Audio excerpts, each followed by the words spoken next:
खुद से जंग एक ऐसा युद्ध है जिसमें हमारा सबसे बड़ा शत्रु हमारी ही आत्मा होती है। यह युद्ध उस अंतरिक्ष में लड़ा जाता है जहां आत्म समर्थन और स्वाधीनता की प्रक्रिया होती है। इस युद्ध में हमें अपने अंतरंग द्वंद्वों से लड़ना पड़ता है, अपनी आत्मा के विरुद्ध उसकी आत्मा के साथ लड़ना होता है। जब हमारी इच्छा शक्ति, विचार और क्रियाएं विरोधाभास में बनती हैं, तो हम खुद से जंग में पड़ जाते हैं। इसमें जीत या पराजय का फैसला हमारी अंतरिक्षिक योजनाओं, मानसिक स्थिति और आत्मसंयम पर निर्भर करता है।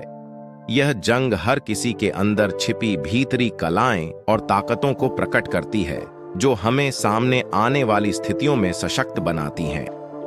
यह एक यात्रा है जो हमें स्वयं के गहरे साथी की ओर ले जाती है, जिसमें हमें अपनी असीमित संभावनाओं को साकार करने की शक्ति प्राप्त होती है। दुनिया में जीते हुए हम अक्सर बाहरी दुश्मनों से लड़ने की बातें करते हैं, लेकिन सबसे कठिन और जरूरी लड़ाई अपने ही भीतर होती है।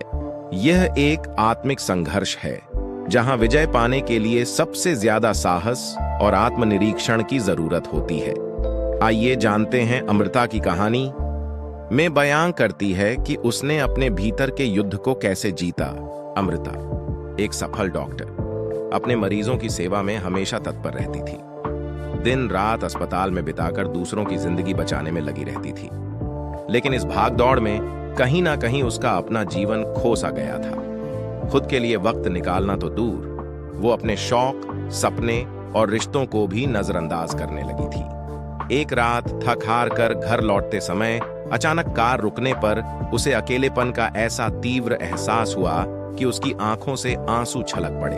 उसी रात उसने खुद से वादा किया, वो अपने ही खिलाफ एक लड़ाई लड़ेगी। इस लड़ाई के दुश्मन थे अत्यधिक समर्पण। अमृता दूसरों की जरूरतों को अपनी जरूरतों से ऊपर रखती थी।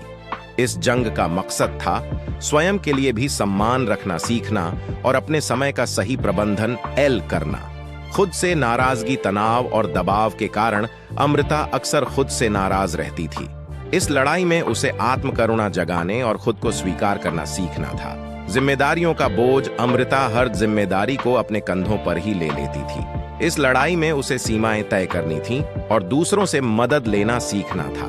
परफेक्शन का भ्रम, अमृता हर काम को परफेक्ट तरीके से करने की कोशिश में गलतियां करने से डरती थी।